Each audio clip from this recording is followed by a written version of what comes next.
Hello అండి అందరికి. మా పెద్దోడు చిన్నోడేమో మా ఊరు వెళ్ళారు. ఇంకా ఇంట్లో ఉన్న అక్క తమ్ముడికి బాగా బోర్ కొడుతుందంట. ఒకటే బయటికి వెళ్దామని అడుగుతున్నారు. ఇంకా నేను మా అక్క ఈవినింగ్ టైంలో మా పిల్లలిద్దరిని తీసుకొని బయటకైతే వెళ్తున్నాము. అక్క తమ్ముడు ఇద్దరికి మంచూరియా తినాలనిపిస్తుందంట. ఇంకా మేము అప్పుడప్పుడు వెళ్ళే షాప్కి వెళ్దామని చూస్తే ఆ షాప్ ఏమో క్లోజ్ చేసింది. ఇంకా ఇప్పుడేమో వేరే కొత్త షాప్కి వచ్చాము. వీళ్ళిద్దరికి ఈ ప్లేసు నచ్చలేదు, మంచూరియా టేస్ట్ నచ్చలేదు.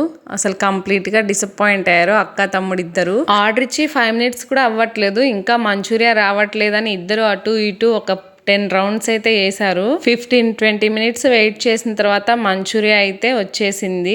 వాళ్ళిద్దరేమో ఎవరి ప్లేట్ వాళ్ళకి విడివిడిగా పెట్టించుకున్నారు. ఇంకా నేను మా అక్కేమో ఒకే ప్లేట్ లో తినేసాము. ఇంకా మంచూరియా తినేసి ఇంటికి వెళ్ళిపోయారు అనుకుంటున్నారా? అలా కాదండి, వీళ్ళిద్దరూ అంత ఈజీగా ఇంటికి వచ్చే వాళ్ళైతే కాదు. ఇంకా ఏ ప్లేసెస్కి వెళ్ళామో నెక్స్ట్ వీడియోలో చూపిస్తాను. మా వీడియో మీకు నచ్చితే ఒక లైక్ చేయండి, మా ఛానల్ని సబ్స్క్రైబ్ చేసుకోండి. Bye bye.